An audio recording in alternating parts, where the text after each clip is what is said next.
Have you ever felt like you try so hard, yet the results always come out far less than you expect? Like you're running, but life is still standing in the same place. There's a strange silence inside that feeling, a space where you quietly ask yourself, is something wrong with me? But wait, don't answer that yet. Just let the question stay inside you. Have you ever wondered why some people grow effortlessly? Career, health, habits, discipline. As if everything runs automatically, and others like you put in effort, but the progress remains invisible. That question feels uncomfortable, but inside that discomfort, the truth is hiding, because maybe the problem is not you. Pause for a moment and look inward. Where you stand today is not the result of one big decision, but the outcome of tiny choices you repeated every day. Those small behaviors you allowed because in that moment you said, "It's fine just a day." But the truth is, habits are never just a day. Every repetition writes a small line in your future, small but permanent. And here's where an uncomfortable truth appears. You don't become what you want. You become what you repeat. Most people believe success comes from one big change. Like one day, everything will reset. Discipline perfect, routine flawless, mindset powerful. But life doesn't change like that. Life changes through microscopic improvements. A tiny 1% improvement every day can make you 37 times better in a year. And a 1% neglect every day, that same year can hollow you from inside. The difference feels small, but the impact is massive. So now the question is, where are your habits taking you? Visualize this. A student tells himself every night, "Not today, I'll study tomorrow," and scrolls on his phone until he falls asleep. A ball slowly rolls down a slope, and one day becomes impossible to control. These are the small behaviors that silently shift the future. And now, a truth that might create a vibration inside you. Your identity doesn't follow your actions. Your actions shape your identity. Meaning, when you repeat a habit long enough, your brain whispers, "Maybe this is who I am." If you skip a workout, you start telling yourself, "I'm not that kind of person." If you don't read, you begin believing, "I'm just not interested in learning." But none of that is true. It's not you, it's your habits writing the story. This realization is painful, but it is also the awakening. Now slowly feel this line inside you, as if truth is entering without noise. You're not failing. You're just following habits that aren't taking you toward the future you want. Habits are powerful because they run automatically. You don't consciously decide to pick up your phone and start scrolling. You just do it. That automation becomes your future. Wrong habits don't just create loss. They create regret. The silent question, could I have been better? And now, one small actionable step. Right now, in this very moment, choose just one small habit. Not a big one, just one. And for the next 24 hours, repeat only that. Consistency is more powerful than perfection. Now, the final question, slowly, without rushing. Will you design your habits? Or will your habits continue deciding your future? Have you ever noticed the planner changes, the motivation changes, but you don't change?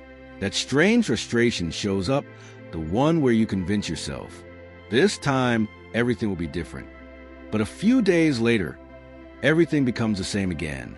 There is a reason behind that, but maybe you never looked at it clearly. Have you ever noticed you behave according to what you believe about yourself? For example, if deep inside you believe you are not disciplined, then no matter how many planners you buy, no matter how many times you say, "From tomorrow I'll change," in the end, you go back to the same routine. Not because you're weak, but because you don't follow your actions. You follow your identity. You act the way you think you are. And now here comes the shock. A truth that challenges the mind when you hear it for the first time. People don't fail habits because they can't take action. They fail because they still carry the same identity. They're trying to change. Think about it. If a smoker rejects a cigarette and says, "No, I'm trying to quit," he still believes he's a smoker. But if he says, "No, I don't smoke," in that exact moment, the identity shift begins. That's the difference between outcome-based habits and identity-based habits. Outcome-based habits say, I need to read a book. Identity-based habits say, I am the kind of person who reads every day. Outcome-based habits say, I need to get fit. Identity-based habits say, I am someone who prioritizes health. Outcome change works from the outside in. Identity change works from the inside out. Now imagine this. In the evening, you say, tonight I'll sleep early. But at 1 a.m., you're scrolling YouTube shorts because your brain already wrote the identity. I'm someone who scrolls at night. Your body simply follows. And now the line that stings a little. Many people live their entire life as slaves to an identity they never consciously chose. They just keep repeating because the brain whispers, this is who you are. Always remember, your goals give direction, but your systems take you there. A goal is just the destination. A system is the path you walk. Most people fill their lives with goals. I want to become successful. I want to read 30 books a year. I want to wake up early. But the real question is, does your identity support those goals? Because as long as the identity is old, the actions will remain temporary. And now an uncomfortable realization rises. You are not what you want to do. You are what you repeat. Behavior can be temporary, but identity is deeply rooted. If you believe, I'm not someone who finishes things consistently, then no matter how hard you try, you will always hit an invisible wall. But the moment identity changes, behavior becomes easier. So now, the smallest actionable step. For the next 24 hours, choose just one small action. That proves the identity you want to become. Just one, and begin with that. Because change doesn't begin with action, it begins with identity. And today, you've taken the first step. What if I told you that 70% of your actions today were not consciously chosen by you? Would you believe it? It sounds strange, maybe even uncomfortable. Maybe your mind tries to deny it. But this is exactly where truth gently knocks. You think you make decisions, but many times you're just repeating. Have you ever noticed how some habits happen without thinking? Like picking up your phone the moment you wake up, opening the fridge when you're bored, or eating something sweet when you feel stressed. You think these are choices, but the truth, they're automation. And the most unsettling part, you weren't in control. Now you finally understand. You weren't controlling the habit. The habit loop was controlling you. Habits aren't random. They follow a precise mechanism called cue, craving, response, reward. These 4 steps form the invisible cycle that slowly turns behavior into automation. Let's not just understand it. Let's feel it. Imagine this. You wake up in the morning. The room is dim, the pillow soft, your mind half awake. In that moment, a familiar urge appears. Check your phone. But that urge didn't appear randomly. The trigger was the cue, the morning moment. A cue is the signal that starts the behavior. It could be an emotion, an environment, a person, or simply time. After the cue comes a second invisible step, craving. A craving is never for behavior. It's for the reward. You don't pick up your phone because it's necessary. You pick it up because your brain wants dopamine. Notifications, messages, scrolling, these are not the reward. They are the promise of dopamine. Then comes the third step, response, the action itself. Your hand lifts the phone almost automatically. There is no decision, only habit. And finally, reward. Reward means satisfaction, a silent pat on the brain. Your brain whispers, good choice, do it again tomorrow. That's how the habit strengthens. With every repetition, the brain learns 2 things. Backhand index pointing right, this saves energy. Backhand index pointing right, this gives reward. And here comes the painful part. You thought you were repeating the habit, but in reality, the habit was repeating you. Now imagine this. You say, just 5 minutes of scrolling, then 10, then 30, and finally, when you put your phone down, you don't feel satisfied. You feel empty. That's the moment where the brain records regret, not reward. Now the question, how does automation turn into identity? Because repeated responses slowly begin placing labels on you. You start saying, I'm someone who uses the phone late at night. I'm a stress eater. I procrastinate. But the truth? That's not you. That's the loop running inside you. Now listen to this uncomfortable realization. Many people spend their entire life repeating reactions. They think they're making decisions, but their decisions were already programmed. And the scary truth is, the habit loop keeps running until you notice it. Awareness is the first break in the automation. Now another internal shift. Habits repeat because the brain sees them as the most energy-efficient option. And when a behavior repeats, identity silently forms. Now the actionable step. Rule number 1, don't change anything yet. Just notice. Whenever a habit begins, pause and silently ask yourself, what was the cue? This tiny step is the beginning of an identity shift, because the moment you see the loop for the first time, you are standing above it, and that awareness begins restoring your control. Now the question isn't, is the habit strong? The real question is, are you going to remain a slave to the loop? Or now that you can finally see the system, will you design it? Have you ever wondered why some people stay consistent even when they have the same motivation and same goals while others don't? Do they have more willpower, more discipline, more time? No, the real difference is just one thing: environment. Now listen to an uncomfortable truth. Your habits follow your surroundings more than they follow your personality. Example, if your book is hidden in a shelf and your phone is beside your pillow, you won't choose knowledge, you'll choose scrolling. And the funny part? You blame yourself, when the real problem was the layout of your room. Environment silently shapes your behavior, so subtly that you don't even notice. If gym clothes are visible, you're more likely to work out. If a water bottle is placed in front of you, you'll drink more water. If fruits are visible on the counter, you'll eat less junk. Behavior is often not about choice, but about accessibility. And now comes the first powerful rule of atomic habits. Make it obvious. Meaning, make the habit you want so visible and so accessible that your brain cannot ignore it. Because the brain takes action when cues are clear. Cues don't give motivation, they give direction. Now imagine this. You decide to read every night, but the book is locked in the cupboard. Result? You forget. But if that same book is placed on your pillow, the next night you'll automatically pick it up. That isn't magic, that's design. Now, let's move to a powerful technique: habit stacking.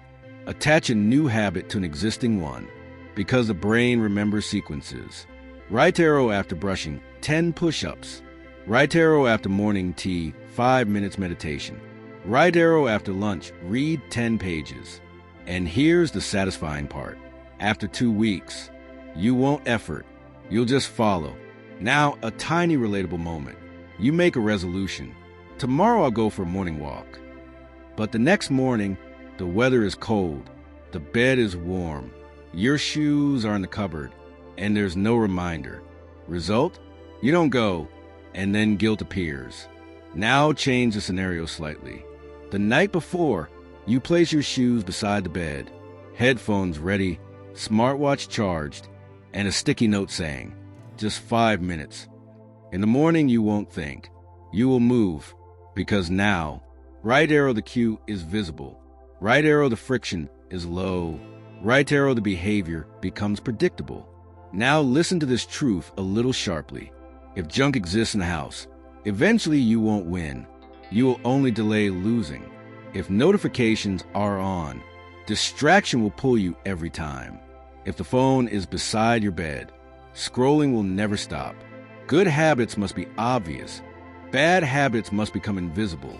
That balance gives you back control. Now today's challenge, simple and sharp.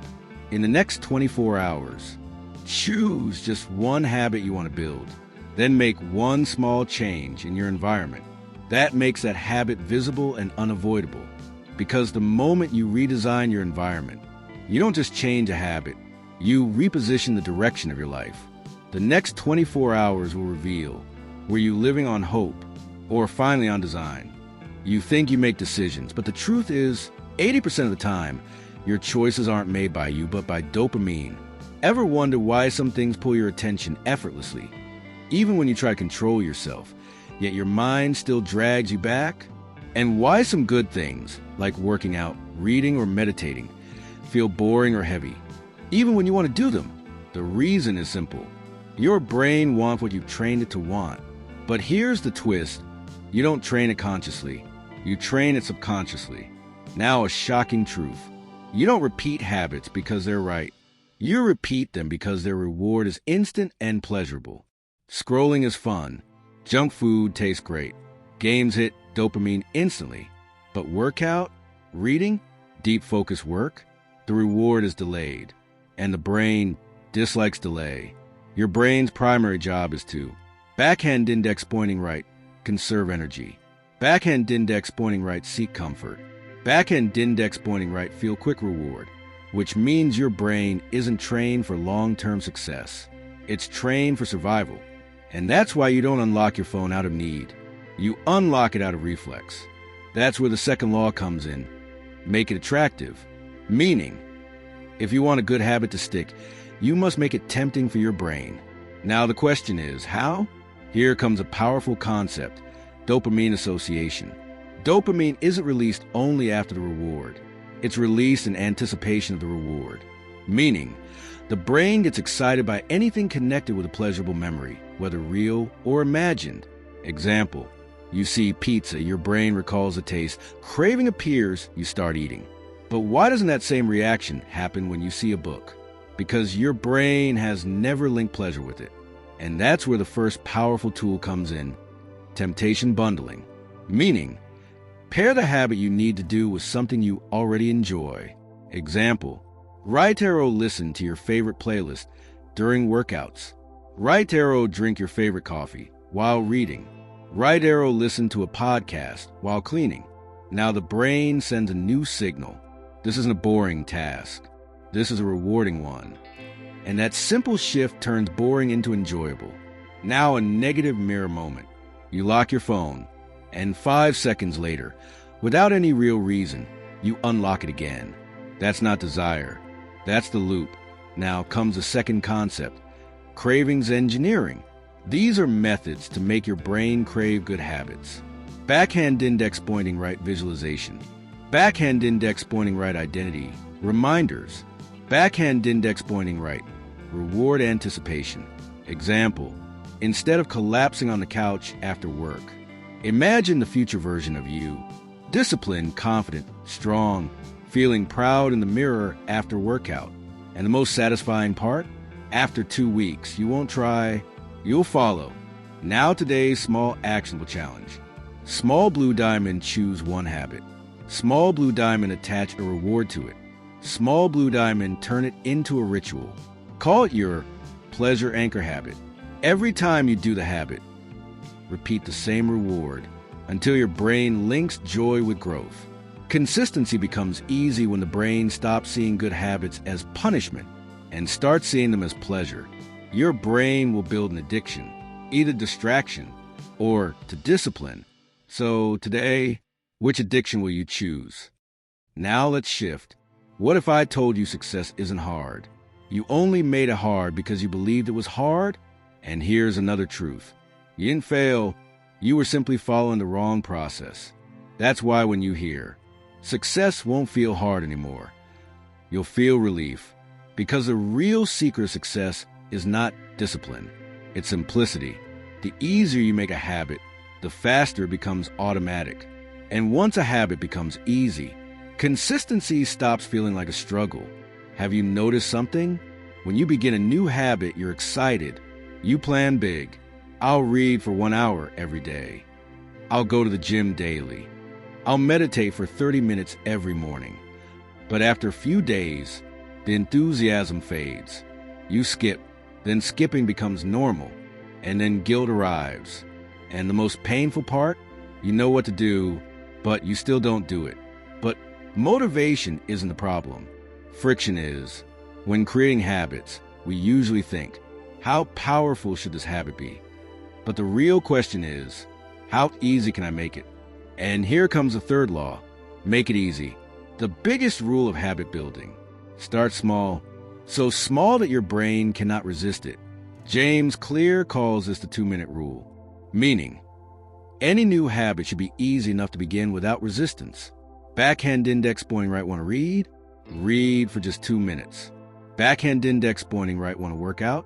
Just put on your shoes and step outside. Backhand index pointing right, want to journal? Write just 1 sentence.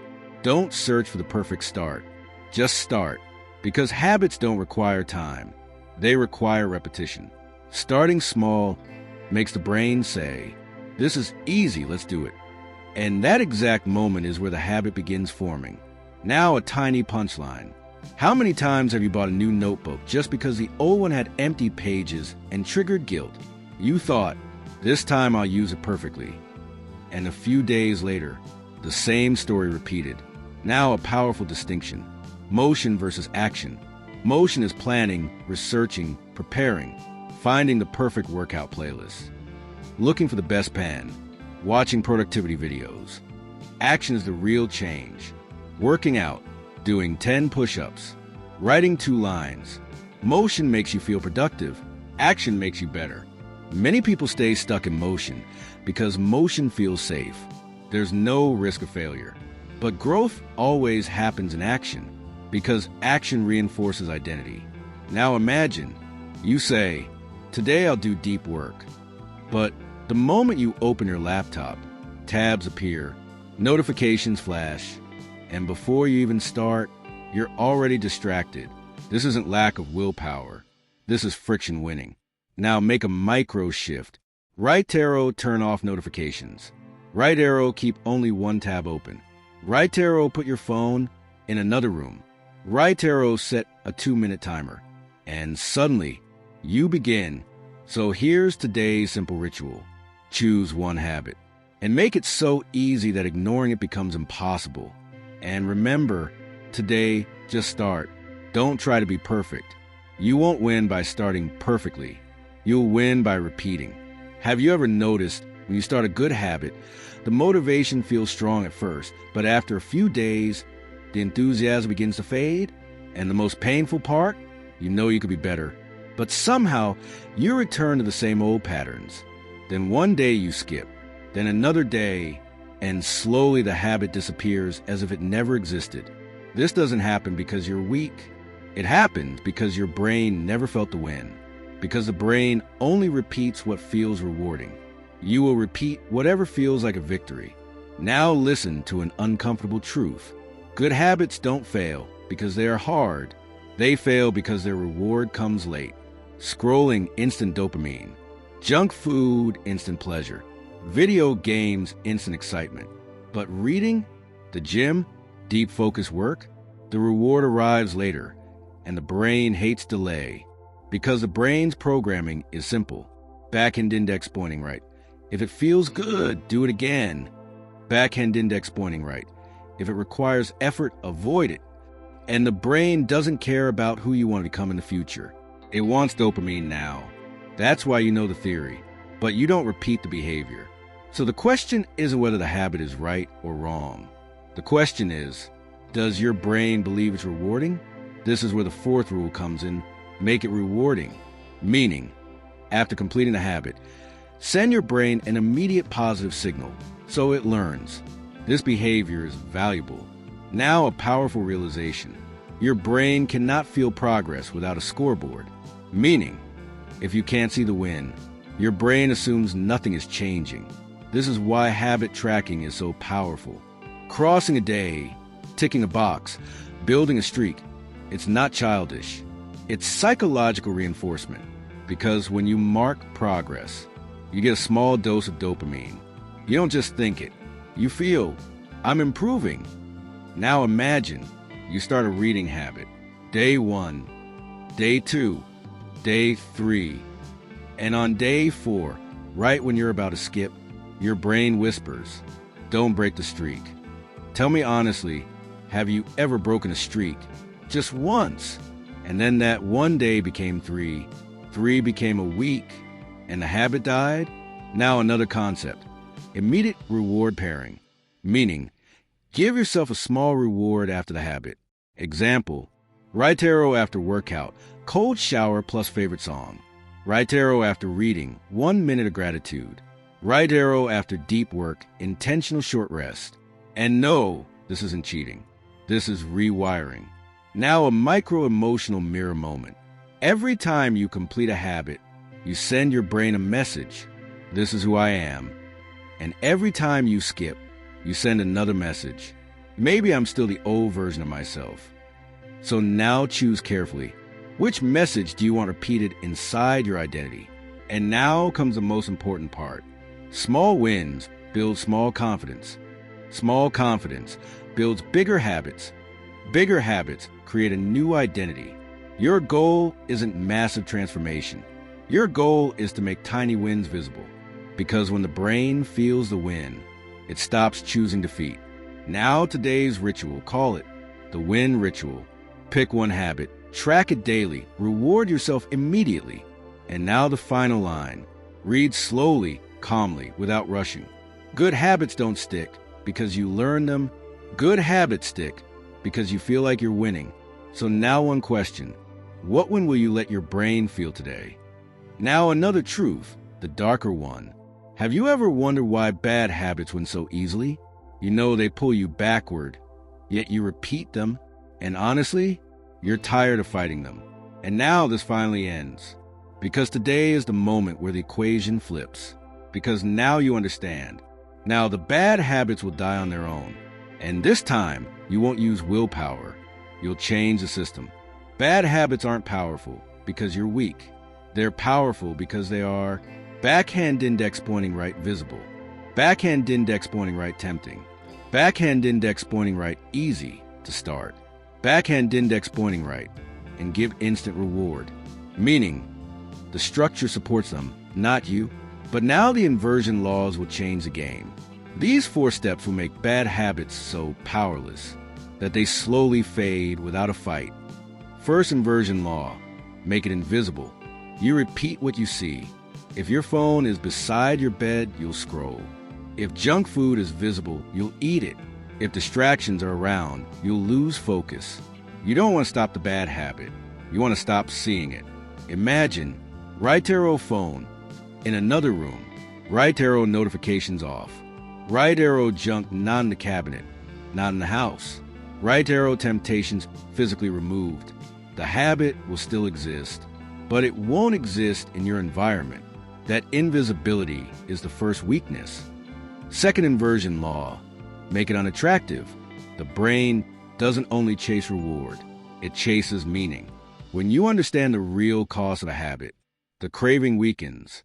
Example, scrolling isn't just 10 minutes. It's stolen focus. Scrolling doesn't relax you, it numbs you. It's time taken away from your growth. Junk food isn't flavor. It's fatigue, guilt, and a crash. Late night movies aren't entertainment. They're next day burnout. When you see the pain behind the habit, the brain stops seeing it as pleasure. Third inversion law, make it difficult. Bad habits repeat only when there's no barrier. If you must walk 3 blocks to buy a cigarette, you'll smoke less. If you need to unlock the cupboard and enter a password before opening games, you'll play less. Your impulse was never strong. Access was easy. The more friction you add, the faster the behavior disappears. Fourth inversion law, make it unsatisfying. You only repeat behavior if it feels rewarding. So if you attach accountability instead of reward, the habit begins to break. Example, right arrow a reminder note when you slip. You chose against yourself. Right arrow you must tell a friend. I skipped again. Right arrow or small penalty. Push-ups, delay, or self-check. The truth? Every time you repeat the habit, you delay your own future. This isn't punishment. This is awareness. And the brutal reality? Bad habits die when they stop being fun. Now a quiet mirror moment. Feel this slowly. How many times have you said, just this one last time, and then the habit returned? It wasn't your fault. You changed the direction, not the system. But now the system has changed. Now you know, right arrow make it invisible. Right arrow make it unattractive. Right arrow make it difficult. Right arrow make it unsatisfying. And when these 4 layers lock, the habit doesn't resist, it ends. Now today's ritual, call it the kill switch step. Today, one habit dies. Now one final question, slowly, without rushing. If you could choose the death of one bad habit today, which one would it be?